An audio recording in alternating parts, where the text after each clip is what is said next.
지난주 다루었던 사도행전 18장 앞부분 1절부터 4절까지 말씀, 그 내용을 기억하고 계시는지요? 고린도에 홀로 도착한 바울이 아굴라와 브리스길라 부부를 만나게 되었고 함께 천막을 만드는 일을 하면서 매 안식일마다 회당에 나아가 복음을 전하고 있었습니다.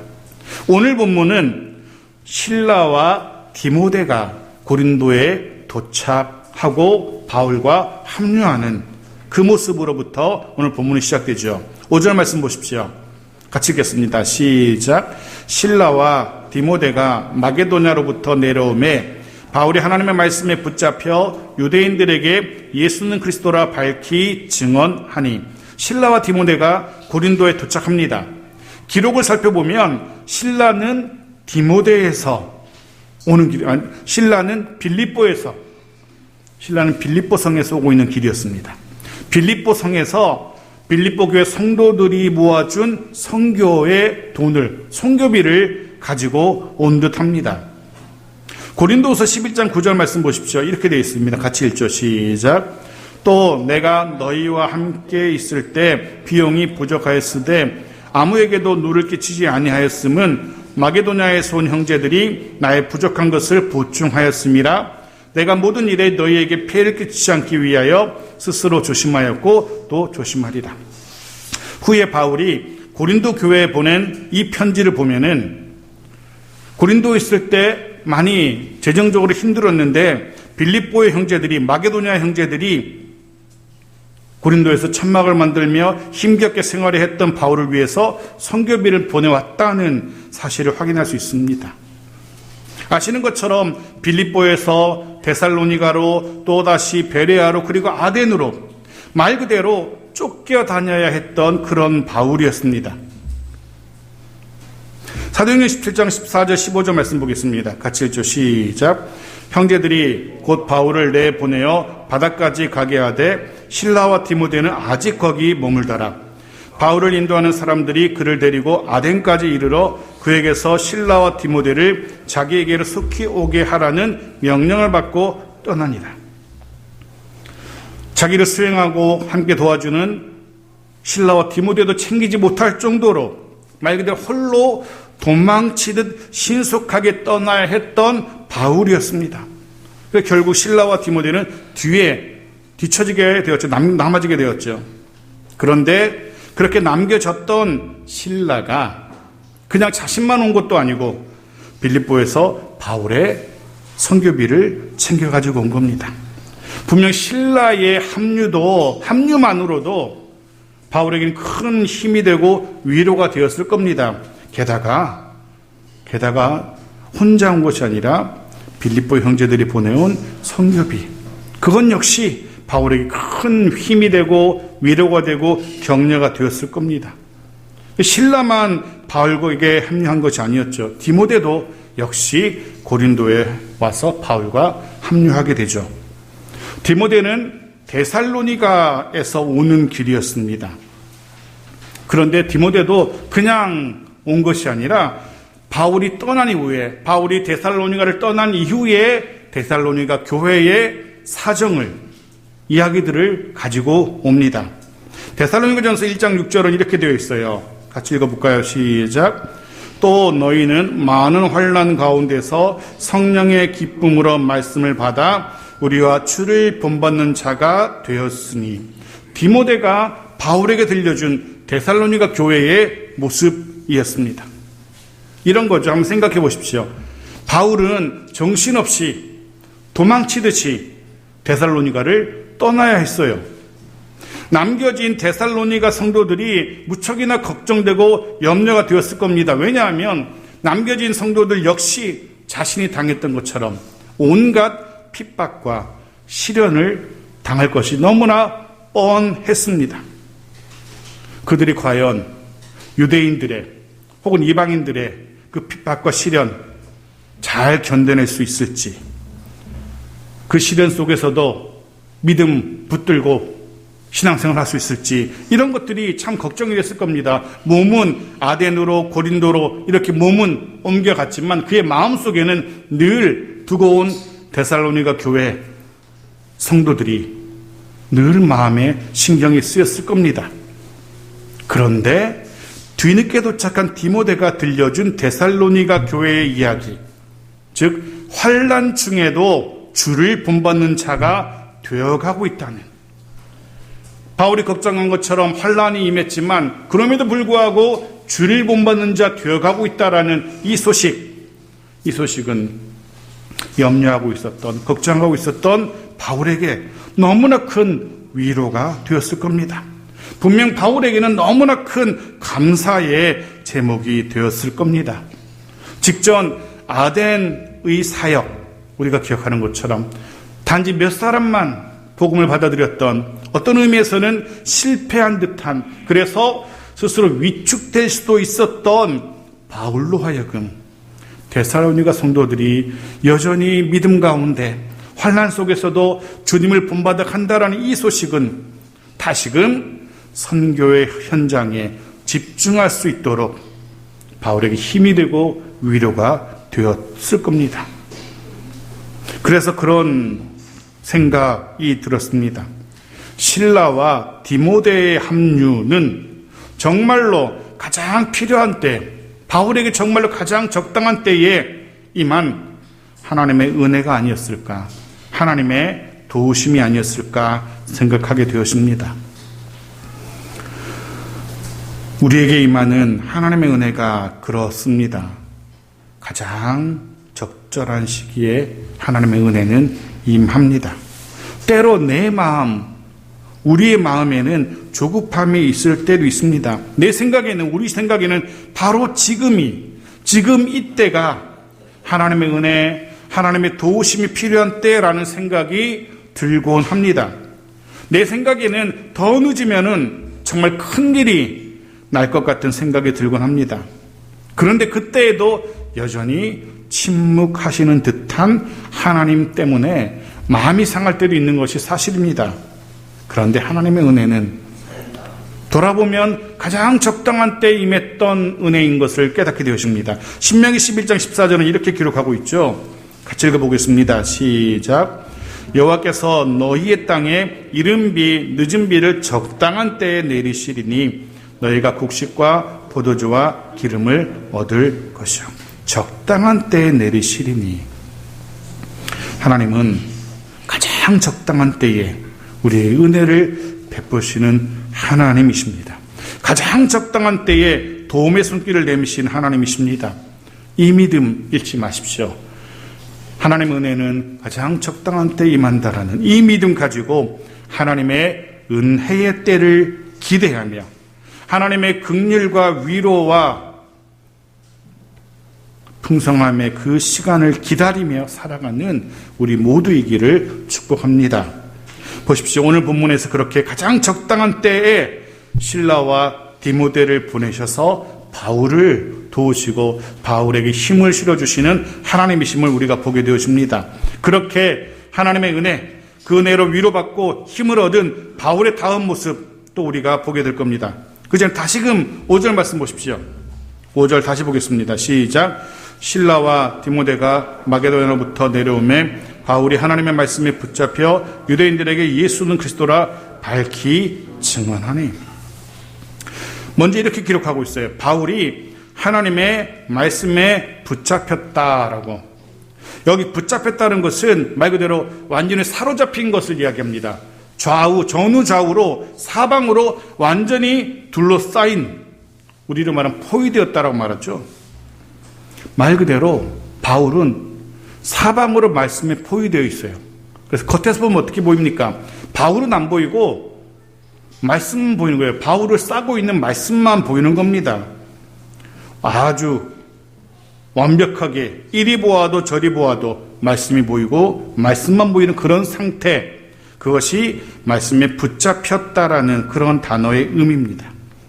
말 그대로 바울은 완전히 말씀으로 둘러싸여 있습니다. 어느 곳을 보아도, 어느 곳을 건드려도 말씀이 보이고 말씀이 툭 튀어나올 정도의 상태라는 겁니다. 심하게 표현하자면 이렇게 표현할 수 있어요. 말씀에 미친 사람. 말씀을 전하는 데 미친 사랑, 말씀대로 믿고 말씀대로 살고 말씀대로 전하는 사람이라고 할 수 있습니다. 온전한 말씀의 사람. 그래야 그 모습으로 복음을 전합니다. 신라가 가져온 선교비 덕분에 더 이상 천막을 만들며 힘들어하지 않아도 됩니다. 이제는 하루 종일 온전히 주의 복음을 전하는 데만 몰두하게 되어집니다. 말씀에 붙들려서. 어쩌면 거꾸로 이런 생각도 해봅니다. 바울이 이런 바울이었기 때문에, 바울이 말씀에 붙잡힌 사람이었기 때문에 하나님은 그에게 가장 적당한 때에 은혜를 베푸시지 않았을까? 말씀에 붙들린 바울이었기 때문에 가장 적당한 때에 실라와 디모데를 보내주신 것이 아닐까? 그런 생각도 해봅니다. 그렇습니다. 은혜의 비결, 하나님의 도우심의 비결, 어쩌면 그것은 바울이 말씀의 사람이었기 때문일 겁니다. 바울이 말씀의 사람이었기 때문에 하나님은 가장 적당한 때에 그에게 은혜를 베푸셨는지도 모르겠습니다. 그러기에 이 정도 바울처럼 완전히 말씀의 사람 건드리면 그저 말씀만 보이고 말씀만 튀어나오는 그 정도까지는 아니더라도 우리도 나름 최선을 다해서 말씀을 가까이 할 수 있었으면 좋겠습니다. 바울만큼 아니더라도 우리도 그렇게 말씀을 읽고 듣고 묵상할 수 있었으면 좋겠습니다. 그 말씀을 100% 신뢰하며 말씀대로 살아갈 수 있었으면 좋겠습니다. 더 나아가서 주변 사람들이 우리를 바라볼 때, 저 사람 정말 말씀의 사람이구나 라고 보일 수 있게 되었으면 좋겠습니다. 주의 말씀을 통해 위로하고 그 말씀을 통해 힘을 줄 수 있고, 그런 말씀의 사람, 그 말씀으로 우리의 사랑하는 가족들, 주변 사람들을 위로하고 격려할 수 있는 수준까지 자라갔으면 좋겠습니다. 그렇게 말씀의 사람으로 자라가고 살아가게 되어지는 우리 모두이기를 주의 이름으로 축복합니다. 우리의 삶의 모습을 통해서 주의 말씀이 드러날 수 있기를, 그런 말씀의 사람 되기를 축복합니다.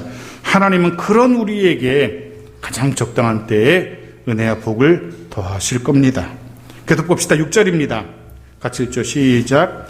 그들이 대적하여 비방하거늘 바울이 옷을 털면서 이르되 너희 피가 너희 머리로 돌아갈 것이요 나는 깨끗하니라.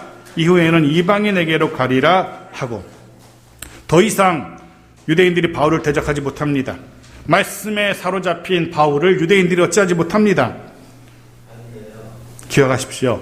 말씀대로 사는 사람은 세상이 어찌할 수 없는 겁니다. 말씀대로 살아가는 사람은 세상이 감당할 수 없는 겁니다. 결국 유대인들이 할 수 있는 것, 그들이 할 수 있는 것은 그저 바울을 중상모략하며 비방하는 것입니다. 물론 본문이 말하는 비방은 단순한 불평이나 불만 정도가 아닙니다. 바울의 선교 활동에 지장을 줄 정도의 그런 조직적이고 치명적인 방해를 의미합니다. 해서 바울이 고린도 지역에서 선교 활동, 정확하게 말하면 회당을 중심으로 한 선교 활동을 접어야 할 정도로, 그 정도로 유대인들의 방해가 상상을 초월할 정도였다는 겁니다. 그만큼 극렬했다는 겁니다. 해서 바울은 자신의 옷을 떨어버리고, 이후로는 회당의 유대인들과는 관계를 끊겠다라는 단호한 결의를 그들에게 보여주죠. 누가복음 9장 5절은 이렇게 주님이 교훈하셨거든요. 누가복음 9장 5절입니다. 같이 읽죠. 시작. 누구든지 너희를 영접하지 아니하거든 그 성에서 떠날 때에 너희 발에서 먼지를 떨어버려 그들에게 증거를 삼으라 하시네. 옷에 먼지를 떨어버리는 행위, 혹은 신발에 먼지를 떨어버리는 행위는 더 이상 내가 너희와는 관계하지 않겠다라는 그런 의지의 표현입니다.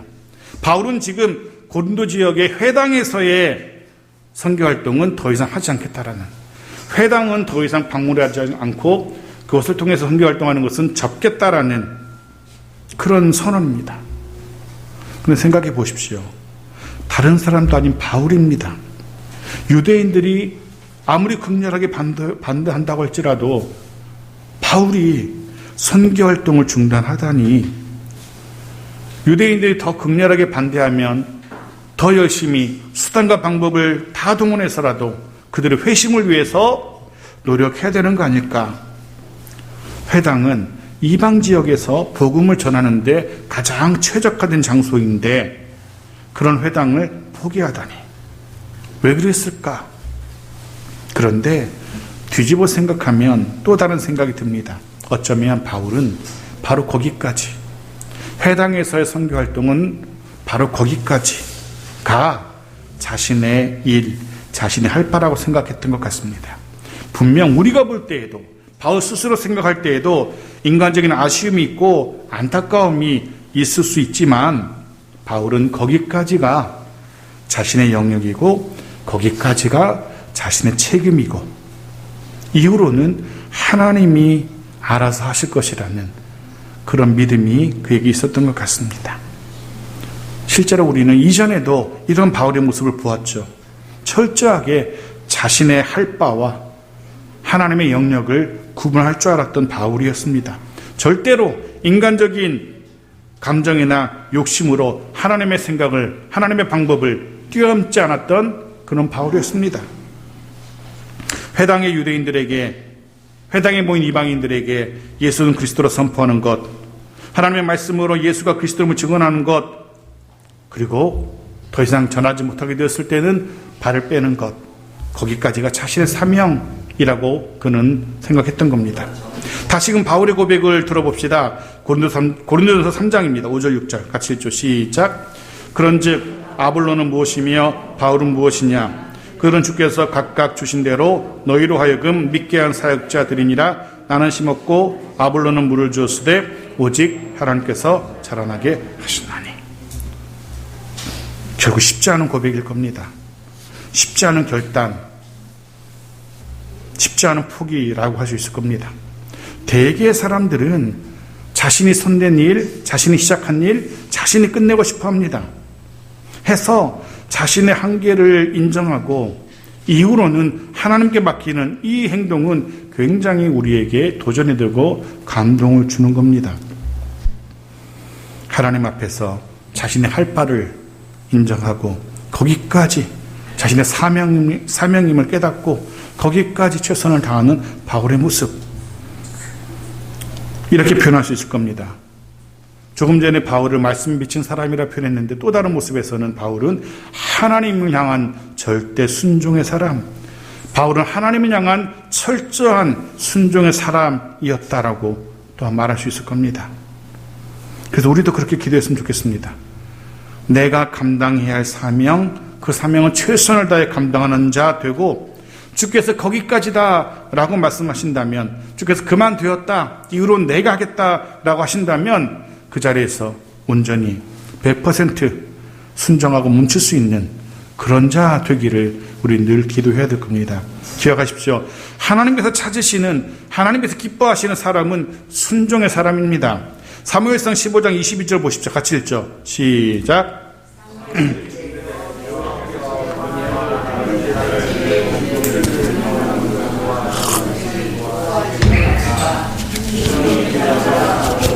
듣는 것이 순양의 기름보다 나으니. 아멘. 그렇습니다. 순종이 제사보다 낫고 듣는 것이 순양의 기름보다 나으니. 바울처럼 순종의 사람들 되어지기를 간절히 소원합니다. 자, 7절입니다. 같이 읽죠. 시작. 거기서 옮겨 하나님을 경외하는 디도 유스도라 하는 사람의 집에 들어가니 그 집은 회당 옆이라. 그렇게 회당에서 물러난 바울이 옮겨간 곳이 어디입니까? 디도 유스도라는 사람의 집입니다. 바울은 이곳을 또 다른 선교의 거점으로 삼아서 고린도 지역의 복음화를 위해서 힘을 쏟게 됩니다. 흥미로운 것은 디도 유스도의 집이 바울이 또 다른 선교의 거점으로 삼은 곳이 어디라고요? 회당 옆이라는 거예요. 이거 무슨 놀리는 것도 아니고 유대인들을 생각해 보십시오. 회당과의 관계를 끊고 거기서는 선교 안 하겠다 하고 나왔는데 알고 보니까 바로 옆집을 구해가지고 옆에서 선교하고 있는 거예요. 바울의 선교를 가장 극렬하게 반대하는 이들이 모여있는 회당, 바로 그 옆에다가 또 다른 선교의 거점을 마련한 겁니다. 생각해 보십시오. 바울이 그곳에서 모임을 가질 때마다 옆 해당의 유대인들이 그냥 가만히 두고 보았을까? 아닐 겁니다. 온갖 수단과 방법을 다 동원해서 방해를 했을 겁니다. 그냥 두지 않았을 거예요. 실제로 우리 시찰에, 저희 시찰에, 우리 노회 우리 시찰에 어떤 목사님과 통화하던 중에 들은 얘기인데요. 그 교회가 안타깝게도 코로나 감염이 되었었대요. 목사님 포함해서, 사모님 포함해서 교인들 몇 명이. 그래서 한 달을 예배를 못 드리고 폐쇄가 됐었대요. 2주 폐쇄되고 2주는 자진해서 예배를 안 드리고 다 치료를 다 받고 방역도 다 해서 이제는 한 달이 지나서 예배를 드리려고 했는데, 그런데 예배를 준비하는 토요일에 경찰관과 구청의 직원들이 들이닥친 거예요. 그래서 목사님 교회 고생하신 것도 알고 방역도 다 끝나서 예배 드릴 수 있게 되었지만 신고가 들어왔다는 거예요. 신고가 들어와서 저 교회가 또 모임을 준비한다, 예배를 드리려 한다는 신고가 들어왔으니, 민원이 들어왔으니 법적으로는 예배 드릴 수 있지만 이웃에도 저렇게 민원이 들어오고 신고 전화가 들어오니까 예배를 안 드리시는 게 어떻겠습니까? 라고 찾아왔대요. 그래서 그 주도 예배를 못 드리고 그 다음 주에는 또 예배 드리면 또 신고가 들어올까 봐 새벽에 모여서 몇 사람이 모여서 그들만 예배 드렸다라고 하더라고요. 주변에서 보면서 신고를 한대요. 그런 시대입니다. 가만두지 않습니다. 당시 유대인들이 바울이 모임을 가질 때 그냥 두지 않았을 겁니다. 그럼에도 불구하고 바울은 개의치 않고 그곳에서 모임을 갖고 복음을 전합니다. 해서 그런 묵상을 해봅니다. 이 시대 우리들 하나님의 백성들, 성도들이 있어야 할 곳이 어딜까? 우리의 자리가 어디일까? 묵상해 보았습니다. 분명 이 시대는, 특별히 지금 이 시대는 우리를 환영하는 시대는 아닙니다. 비난하는 시대죠. 그렇다고 우리가 우리를 환영하는 자리, 우리를 영접하는 자리만 고집할 수는 없을 겁니다. 주님께서 베드로와 야고보, 요한을 데리시고 오르셨던 변화산 사건을 기억하실 겁니다. 그 산에서 주님은 영광스러운 모습으로 변하셨고 엘리야와 모세와 더불어서 이런저런 말씀을 주고받으셨죠. 그 모습에 놀란, 그 휘황찬란한 그 멋진 모습에 놀란 베드로가 주님에게 여기에 그냥 초막 짓고 우리 여기서 삽시다, 그렇게 건의를 하죠. 그런데 주님은 그들을 데리시고 다시 그 말도 많고 탈도 많은 그 동네로 다시금 내려오죠. 다시금 일상으로 내려오셔서 하루 종일 병든 자 고치시고 상한 자들 만나시고 하루 종일 바리새인들, 사두개인들, 서기관에게 시달리시고 이른 아침부터 저녁 늦은 시간까지 하나님의 나라를 선포하십니다. 그렇게 고단한 하루를 살아가십니다. 주님이 계시할 곳은, 주님의 제자들이 있어야 할 곳은 그 영광스러운 변화산이 아니었기 때문에 그렇습니다. 여전히 반대하고 비난하고 심지어는 붙들어서 십자가에 못 박을 세상이지만 바로 그곳이 주님이 계실 곳이었던 겁니다. 우리가 있어야 할 곳, 우리의 사명의 자리, 그곳이 우리의 일상의 자리가 되어야 됩니다. 그곳이 우리의 일상의 삶이 되어야 됩니다. 거기가 주께서 우리에게, 저와 여러분에게 주신 자리이기 때문에. 때로 우리를 향해서 돌을 던지는 이들도 있겠지만, 때로 우리를 향해서 침을 뱉는 이들도, 계란을 던지는 이들도 있겠지만, 때로 우리를 향해서 손가락질하는 이들도 있겠지만, 그것이 우리가 있어야 할 자리입니다. 때로 한숨만 나올 때가 있지만, 때로 눈물이 흐르기도 하지만, 그 속에서 최선을 다해서 예수가 그리스도이심을 선포할 수 있는 그런 담대한 믿음의 사람들이기를 주의 이름으로 축복합니다. 자, 마지막 8절입니다. 같이 읽죠. 시작. 또 회당장 그리스도버가 온 지방과 더불어 주를 믿으며 수많은 고린도 사람도 듣고 믿어 세례를 받더라. 본문은 고린도 지역의 선교의 열매를 기록하고 있어요. 보십시오. 수많은 고린도 사람들이 믿고 세례를 받았다. 그 중에 회당장 그리스도라는 사람도 온 집안 식구들과 함께 주를 믿게 되었다는 사실도 우리에게 알려줘요. 회당장이 누굽니까? 유대인 공동체의 리더입니다. 얼마 전까지만 해도 바울을 극렬하게 반대했던 그 회당의 수장입니다. 실제로 유대인들의 이방 지역에 살아가던 유대인들의 삶은 회당을 중심으로 이루어집니다. 해서 그 회당의 장은, 회당장은 유대인들의 삶의 중심이고 동시에 정신적, 영적 지도자입니다. 그런 회당장의 회심 사건은 고린도의 선교가 얼마나 풍성한 열매를 맺었는지 우리에게 한눈에 알려줍니다. 분명 바울에게는 엄청난 기쁨이었을 것이고 교회 공동체에게도 엄청난 기쁨이었을 겁니다. 동시에 고린도 지역의 모든 그리스도인들이 더 힘을 낼 수 있는, 더 열심을 다해서 복음을 전할 수 있는 강력한 동기가 되기도 했을 겁니다. 하지만 우리는 또한 짐작하죠. 이렇게 풍성한 열매를 맺게 되면 반드시 그 뒤에는 무엇이 따라온다고요?